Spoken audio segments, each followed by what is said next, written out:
Recently अगर आप लोगों ने देखा होगा तो इंडिया और नेपाल के रिलेशन काफी खराब हुए हैं, जिसमें हमें इंडिया की तरफ से और नेपाल की तरफ से दोनों की तरफ से रिलेशनशिप खराब देखने को मिले हैं। फिर अब नेपाल ने 100 रुपए का नया नोट जारी किया जिससे इंडिया को मसला है। तो आज हम बात करेंगे कि नक्शे के ऊपर जो जगहों के बारे में बात की जा रही है, जिसमें 3 इलाके हैं, जिसमें कालापानी, लेपुलेख और लिम्पियाधुरा, ये क्या सच में नेपाल की है या इंडिया की है? इंडियन मीडिया की वीडियो देखेंगे और आपके साथ शेयर करेंगे कि ये डिस्प्यूट है क्या, किसका ये इलाका और कौन किसके ऊपर कब्जा कर रहा है और कौन इसके ऊपर क्लेम कर रहा है। आइए आज की वीडियो को करते शुरू। आशा करता हूं आप सब बहुत अच्छे होंगे। मेरा नाम है सिद्धांत अग्निहोत्री। स्टडी ग्लोस पे आपका बहुत बहुत स्वागत है। नेपाल और भारत के संबंधों के बारे में हम बात करेंगे। बहुत अच्छा आर्टिकल था ये, इंडियन एक्सप्रेस का, द हिंदू का, दोनों को कंबाइन करके मैं आपको ये बताऊंगा कि आखिरकार भारत और नेपाल के जो बॉर्डर डिस्प्यूट हैं वो क्या है। तो जो यूनिलेटरल एक्शन है, ये जयशंकर ने बोला था। एक्चुअली क्या हुआ कि 100 रुपए का नोट था नेपाल का। अब जो डिस्प्यूटेड टेरिटरीज हैं भारत और नेपाल के बीच, वो इस 100 रुपए के नोट में दिखा दी। जब ऐसा हुआ तो दिमाग खराब तो होना लाजमी है। तो ऐसा कैसे? तो फिर भारत ने इस पर आपत्ति जताई, राइट। तो ये पूरा का पूरा मामला था। अब उसके बाद जयशंकर ने ही बोला कि देखिए, नाम बदलने से, मैप दिखाने से कुछ नहीं होता, ग्राउंड रियलिटी है जो है, ये हमको समझना पड़ेगा। तो नेपाल के कैबिनेट ने यही मैप जो है वो निकाला और उसके बाद फिर भारत का दिमाग खराब हुआ। इसमें प्रॉब्लम क्या थी कि जो लिम्पियाधुरा, लिपुलेख और कालापानी, ये इंडिया नेपाल, मतलब ये जो उत्तराखंड के ट्राई जंक्शन में आता है, इसको नेपाल का पार्ट कैसे दिखा सकते हैं? तो उसके बाद बड़ा इस पे बवाल हुआ। भारत ने बोला तो बहुत ही गलत है। और सबसे बड़ी बात यह है कि नेपाल की पार्लियामेंट ने इसको 4 साल पहले अडॉप्ट कर लिया। भारत और नेपाल का रिश्ता बहुत ही अच्छा है। भाई बाय बाय बाय। हमारी गोरखा रेजिमेंट है, नेपाल से बहुत भाई बहन आते हैं, बहुत योगदान है नेपालियों का हमारे लिए। हम बहुत उनकी इज्जत करते हैं, बहुत अच्छे लोग होते हैं नेपाल। और आपको बता दूं कि हिंदू राष्ट्र नेपाल है। यस, भारत तो है ही है, नेपाल ऑफिशियली हिंदू राष्ट्र है। पशुपतिनाथ का मंदिर नेपाल, आहा क्या खूबसूरत है नेपाल। भूटान, नेपाल, ये सब भारत के छोटे भाई हैं। भारत के बहुत अच्छे रिश्ते हैं। हर तरीके से भारत नेपाल की मदद करता है। इस तरीके की खटास का क्या ही मतलब है। लेकिन जब से नेपाल में डेमोक्रेसी आई है, तब से चाइना का हस्तक्षेप बहुत ज़्यादा हो गया है। प्रधानमंत्री भारत और नेपाल दोनों ने ही बोला कि हम बाउंड्री इश्यूज को जितने भी है डिप्लोमेटिक चैनल से सॉल्व करेंगे। लेकिन जो 4 मई को डिसीजन था, उसने भारत को बिल्कुल गुस्से में दिलाया। बोला कि ऐसे कैसे हो सकता है? आप ये समझिए कि हम ऑलरेडी डिस्कशन में हैं और यहां ऐसा लग रहा है कि काठमांडू जो है वो अभी जो प्रोसेस हो रहा है उसे हैप्पी नहीं है। मतलब that is not acceptable at all कि ऑलरेडी हम चीजें कर रहे हैं और आपने कैसे ये कर दिया। अब आपको इतिहास जानना होगा। जो बॉर्डर डिस्प्यूट है, जब तक आप इसको इतिहास नहीं जानेंगे तब तक आपको पता नहीं चलेगा। ट्रीटी ऑफ सुगौली, देखो हुआ क्या कि जो नेपाल है, गोरखा बड़े शक्तिशाली, बहुत बहादुर। उत्तराखंड, सिक्किम, नॉर्थ ईस्ट, कुछ एरिया नेपाल, पूरा ये नेपाल बनाता था, ठीक है। इनके पास था गोरखास के पास। लेकिन ब्रिटिशर जो थे, ब्रिटिशर को ये पता था कि भाई देखो, हमको करना है बिजनेस, और बिजनेस करने के लिए जो एरियाज इनके पास है वो हमको चाहिए। तो एंग्लो नेपाल वॉर हुई 1814 से लेकर 1816 तक। और ट्रीटी ऑफ सगौली, जो कि चंपारण के पास आता है, सगौली, ट्रीटी ऑफ सगौली जो है वो साइन हुई। आज का जो नेपाल है वो ट्रीटी ऑफ सगौली में बना, क्योंकि इसमें ब्रिटिशर जीत गए। नेपाल बड़ी बहादुरी से लड़ा गोरखास, बट नहीं जीत पाए वो। तो क्योंकि ब्रिटिशर जीत गए तो उनका अपर हैंड था, तो बहुत सारे एरिया, उत्तराखंड, सिक्किम, वो सब इनसे ले लिए। और ट्रीटी ऑफ सगौली जो है वो साइन की। और आर्टिकल 5 में बोला कि बेटा देखो, काली रिवर जो है, काली रिवर के उधर वाला एरिया है किसका? हमारा। और यही ट्रीटी ऑफ सगौली जो है, जैसे मैं आपको एक चीज बताता हूं, जैसे ये है नेपाल, है ना, ये है नेपाल, इधर साइड है उत्तराखंड, है ना, भारत ऐसे आता है ना, ये है नेपाल, इधर साइड है उत्तराखंड, ये मेची रिवर है। तो ये वाला एरिया हुआ वेस्ट ईस्ट वाला एरिया। और ये वेस्ट में यहां है काली रिवर, यानी कि नदी जो है वो तुम्हारा बॉर्डर है। ये जो नदी यहां से निकल रही है ये तुम्हारा बॉर्डर है। अब इसकी 3 शाखाएं निकलती है काली रिवर की। यह है लिम्पियाधुरा, इसको मैं सही से बना देता हूं। जैसे ये नेपाल है, ठीक है, ये काली रिवर है, ये वाला, ये है यहां पे लिम्पियाधुरा, लिपुलेख और काला पानी, मतलब ये लिपुलेख, ये काला पानी। अब यहां पे क्या बोला गया है, यहां पे नेपाल कहता है कि जो हमारी नदी है, काली नदी का जो उद्गम होता है वो लिम्पियाधुरा से होता है, यानी कि ये वाला एरिया जो है वो भी हमारा है। भारत कहता है कि जो नदी का उद्गम है वो लिपुलेख से होता है, यानी कि ये वाला एरिया हमारा है। तो ये पूरा डिस्प्यूट है, आप समझ रहे हो, ये नेपाल और भारत के बीच में पूरा डिस्प्यूट है। ये मैंने आपको इन शॉर्ट बता दिया। इसी वाले एरिया को नेपाल ने अपने मैप में शामिल कर लिया। बुद्धि नारायण श्रेष्ठ ये एक्सपर्ट है बाउंड्रीज पे। इन्होंने बोला उस समय 1819, 1821, 1827 और 1856 में ब्रिटिश सर्वेयर जनरल ने मैप इशू किए। उसने क्या बताया कि जो काली रिवर है वो लिम्पियाधुरा से ओरिजिनेट हो रही है, समझ रहे हो, यानी कि वो इधर वाले एरिया से। उसके बाद जो अगला मैप पब्लिश हुआ 1879 में, उसने बोला कुती यांगती जो है वो लोकल लैंग्वेज में इस नदी को बोला जाता है। मैप जो 1920 और 1921 में पब्लिश हुआ, उसने कुती यांगती को, देखिए आप ध्यान से देखिए, बोला कि देखिए इट इज डिफरेंट फ्रॉम काली। जो नई काली है वो टेंपल साइट से ओरिजिनेट होती है और मेन स्ट्रीम को 1 किलोमीटर दूर ज्वाइन करती है, यानी कि लिपुलेख से वो हो रही है। अब आखिरी मैप जो इशू हुआ 1947 में, उसके बाद फिर ब्रिटिश जो है वो छोड़ के चले गए। उन्होंने बोला कि जो इनिशियल पोजीशन है वो लिम्पियाधुरा से है, काली रिवर की। ये बताते हैं श्रेष्ठा, बुद्धि नारायण श्रेष्ठा, राइट। तो लिम्पियाधुरा ये है, ठीक है। आई एम रियली सॉरी, मैंने उल्टा बोल दिया, ठीक है। एक्चुअली ये लिपुलेख, इधर वाला एरिया जो है ना, ये वाला लिपुलेख। तो लिम्पियाधुरा अगर जो है तो ये पूरा का पूरा, नहीं सॉरी, हाँ ये सही, तो मैंने सही तो बोला, ये काला पानी है। ये देखिए, जैसे ये नेपाल है, ये काला पानी है, ये लिम्पियाधुरा है। यहां से नदी जो है वो ओरिजिनेट हो रही है, ऐसा बोला जाता है, और ये लिपुलेख है, ठीक है। तो ये चीज है। अब जो गांव है यहां पे, गुंजी, नभी, कुटी और काला पानी, इसको तुलसी न्यूरुंग और नाबिधांग बोला जाता है। जब नेपाल सरकार ने यहां पे सेंसस करवाया, ठीक है ना, 1962 में ये पूरे गांव नेपाल के पास थे। 1962 तक लोग यहां पे लैंड रेवेन्यू देते थे काठमांडू को, नेपाली सरकार को। अब उसके बाद सिचुएशन, जैसे ही भारत और चाइना के बीच में वॉर हुआ, सिचुएशन चेंज हो गई 1952 में। विश्व बंधु थापा, जो कि फॉरवर होम मिनिस्टर ऑफ नेपाल थे, वो ये बताते हैं कि जो भारत के प्रधानमंत्री जवाहरलाल नेहरू हैं, उन्होंने किंग महेंद्र ऑफ नेपाल को अप्रोच किया और ये बोला कि वो काला पानी को यूज करना चाहते हैं, जो कि स्ट्रैटेजिकली लोकेटेड है यहां पे, क्योंकि हमारी आर्मी के लिए ये बेस, एज अ बेस ये जो है वो हम यूज करेंगे ताकि हम चाइना को हरा सके। भारत और नेपाल ने इस पे बात करनी शुरू की। बहुत सारी पर्सनालिटीज यहां पे आई, बात की, इन्होंने नेपाल को रिप्रेजेंट किया। बायलेटरल टॉक्स की। प्रधानमंत्री IK गुजराल, इंदर कुमार गुजराल, 1997 से लेकर 1998 तक इन्होंने बोला कि हम इस एरिया को दे देंगे अगर नेपाल एविडेंस दे दे। नेपाल को सबूत देने की जरूरत है। अगर नेपाल ने सबूत दे दिया तो हम जो एरिया है हम गिव अप कर देंगे। अभी भारत का ही कंट्रोल है इन एरियाज पे। जुलाई 2000 में अटल बिहारी वाजपेयी ने नेपाल के PM GP कोइराला को यह बोला कि भारत का कोई इंटरेस्ट नहीं है नेपाली टेरिटरी में। हालांकि जो बातें हो रही थी वो अभी आगे नहीं गई। मैंने क्या बताया, भारत के संबंध नेपाल और पाकिस्तान और चाइना की तरह तो है नहीं, नेपाल से बहुत अच्छे संबंध रहे हैं। तो इसीलिए इस अच्छे संबंधों से हमने ये डिस्प्यूटेड टेरिटरी जो है ना, क्योंकि बॉर्डर खाली नाम मात्र के हैं, लेकिन हाल में बहुत ज्यादा दिक्कत हो गई है। यही दिक्कत 2015 में भी बहुत ज्यादा हुई थी। प्रधानमंत्री नरेंद्र मोदी 2014 में सबसे पहले नेपाल गए, ठीक है।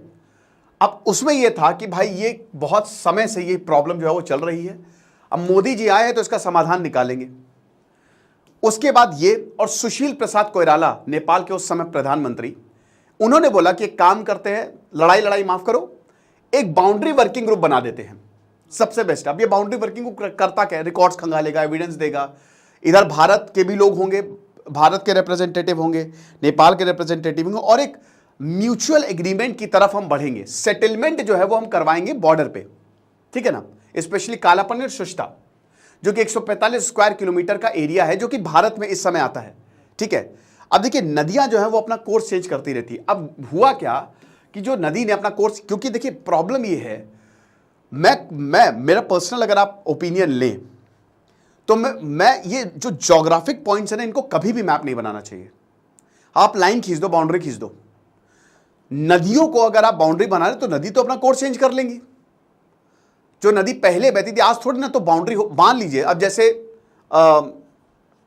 दामोदर को सौरो ऑफ बंगाल बोला जाता है, कोसी को सौरो ऑफ बिहार बोला जाता है। क्यों? क्योंकि नदी जो है वो अपना कोर्स बदल लेती है। खटिया पे आदमी सो रहा है, नीचे नदी पे, नीचे से नदी बहने लगेगी, क्या कर सकते हो आप? नदियां तो कोर्स बदल लेती है। तो फिर अगर नदियां कोर्स अपना बदलेंगी, रास्ता बदलेंगी, तो बाउंड्री भी घटेगी या बढ़ेगी? तो यही यहां पे नेपाल की बाउंड्री के साथ भी हो, क्योंकि गंडक ने अपना रिवर कोर्स जो है वो चेंज कर लिया। तो फिर नेपाल ने कहा कि भाई अब तो नई बाउंड्री पे बात होनी चाहिए। भारत ने भी यही बोला। 3 जून को आखिरी साल, ठीक है, नेपाल के प्रधानमंत्री पुष्प कमल दहल प्रचंड ने पिछले साल जब भारत का दौरा किया था, उन्होंने बोला कि नरेंद्र मोदी ने बोला है कि बाउंड्री जो आपका रेजोल्यूशन है उसको जल्द से जल्द जो है वो हम इसको काम करेंगे। लेकिन ऑफिशियल स्टेटमेंट अभी तक नहीं आया, विजिट हो गई अभी तक नहीं आया। तो कहीं ना कहीं भारत और नेपाल के बीच में अब दिमाग खराब, नेपाल का दिमाग खराब होने लगा कि भारत ने ऑफिशियल स्टेटमेंट नहीं दिया। अब प्रॉब्लम, फ्रिक्शन, भारत के रिलेशंस ऐसे रहे हैं नेपाल के साथ, कभी हाई कभी लो, कभी हां कभी ना, दीवाना, ऐसे शाहरुख खान की तरह मूवी नहीं थी कभी ना, वैसे ही रहे हैं। नरेंद्र मोदी जो है भाई देखो, नेबरहुड फर्स्ट पॉलिसी पे इस समय वो जा रहे हैं, बोलते हैं कि भैया हमारा पड़ोसी महान और हमको उसी के साथ काम करना है। चाणक्य नीति हाईली सक्सेसफुल 2014 में गजब की विजिट हुई। रिलेशनशिप जो है 2015 में सब कुछ बढ़िया रहा, लेकिन उसके बाद देखिए 2015 में ब्लॉकेड लगाया था नेपाल पे, रोडें जाती हैं नेपाल तक, सारी सप्लाई भारत से, चाइना सप्लाई कर ही नहीं सकता। एग्जाम्पल के तौर पे 1 किलो आलू मान लीजिए भारत में 30 रुपए किलो है, उत्तराखंड से, बिहार से आसानी से आप नेपाल जा सकते हो, 10 रुपए बढ़ जाएगा, है ना, 50 रुपए किलो, 40 रुपए किलो नेपाल में बिकेगा। लेकिन अगर आप चाइना साइड से 40 रुपए का 1 किलो आलू ले जाओ तो वो नेपाल में 250 रुपए किलो बिकेगा, क्योंकि बहुत लंबा तय करके जाना है, रास्ता तय करके जाना। तो नेपाल की इकोनॉमी, ज्योग्राफी ऐसी है, ज्योग्राफी पॉलिटिक्स और इकोनॉमी को डिफाइन करती है। तो नेपाल की ज्योग्राफी ऐसी है कि वो अगर चाइना के साथ जाएगा तो नेपाल खत्म है, बहुत महंगाई बढ़ जाएगी। भारत ने 2015 में ब्लॉकेड लगाया था, इकोनॉमिक ब्लॉकेड लगाया था, ठीक है ना, मलेशिया इशू याद होगा आपको। इसमें मैं नहीं जाऊंगा वरना फिर वो टॉपिक अलग हो जाएगा, उस चीज को अभी हम बात नहीं करेंगे। मैंने उसमें कई लेक्चर बना, देखिएगा उसको। तो यहां पे भारत पहली बार बोला कि अरे हमारे संविधान में भारत इंटरफेरेंस कर रहा है।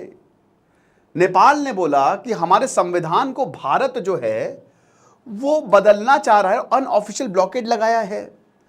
तो उस समय भारत के खिलाफ बड़ी नफरत नेपाल में जो है वो पैदा हुई। 2016 में ओली जो है वो बीजिंग चले गए, भारत को और दिमाग खराब। ट्रांजिट ट्रांसपोर्टेशन, जैसा कि मैंने बताया ट्रांसपोर्टेशन बड़ा इंपॉर्टेंट है, तो ट्रांजिट ट्रांसपोर्टेशन पे एग्रीमेंट करने चाइना चले गए। 3 साल बाद एक प्रोटोकॉल चाइना के साथ कंक्लूड हुआ, 4 सी पोर्ट और 3 लैंड पोर्ट्स जो है चाइना जो है उनका एक्सेस नेपाल को देगा। फिर भी महंगाई तो बढ़ेगी बढ़ेगी।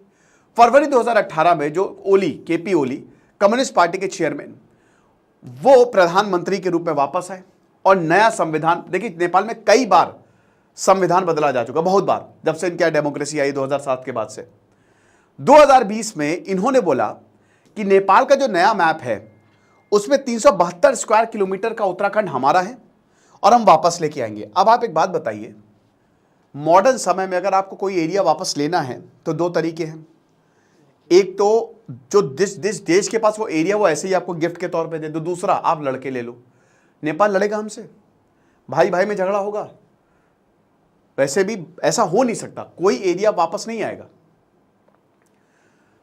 चाइनीज डिफेंस मिनिस्टर 2017 में नेपाल गए, ज्वाइंट मिलिट्री एक्सरसाइज की। ये सब क्यों हुआ? भारत को गुस्सा दिलाने के लिए $32 मिलियन का एड मिलिट्री ग्रांट जो है वो नेपाल को दिया गया। चाइना ने ये कहा। 2019 में चाइना के president Xi Jinping Kathmandu visit किए। एनुअल डेवलपमेंट असिस्टेंस $120 मिलियन जो है वो दिया गया। चाइना को बहुत सारे पैसे, चाइना नेपाल को ढेरों पैसे जो है वो दे रहा है। ठीक है, क्यों? 2015-16 में जो ब्लॉकेड बाद में हटा, लेकिन नेपाल का दिमाग उस समय खराब हो गया। भारत ने बिल्कुल सही किया ब्लॉकेड लगा के, है ना, लेकिन नेपाल ने कहा कि ऐसे तो चलेगा नहीं, अब देखो हम ऐसी की तैसी करते हैं। भारत ने उस समय कार्टोग्राफिक एग्रेशन को अनएक्सेप्टेबल समझा। कार्टोग्राफर क्या होते हैं? जो मैप बनाते हैं। तो मैप में एग्रेशन, वाह, जैसे चाइना भी इस पॉलिसी पे जा रहा है, लेकिन बोला कि देखो इशू जो है बातचीत से ही सॉल्व करेंगे, आ जाओ बेटा बैठ के बात करते हैं, क्या प्रॉब्लम है। अब जो कैबिनेट का डिसीजन है नया 100 रुपए का नोट प्रिंट करने का, वो इन्हीं ओली की ही देन है और चाइना की देन है। उधर चाइना नॉर्थ ईस्ट पे प्रॉब्लम, मैप, नया कार्टोग्राफिक एग्रेशन।